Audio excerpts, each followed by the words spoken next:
تخيل كده يا صديقي جيش معاه مدافع وبيحارب طيور والطيور تكسب.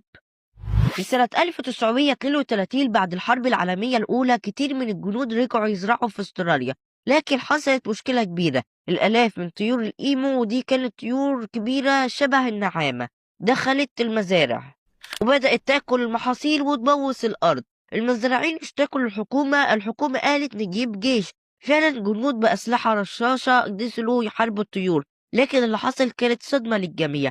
الإيمو كانت سريعة جدا، بتجري في مجموعات وتستخبى وسط الشجر وكأنها عارفة الخطة بالظبط.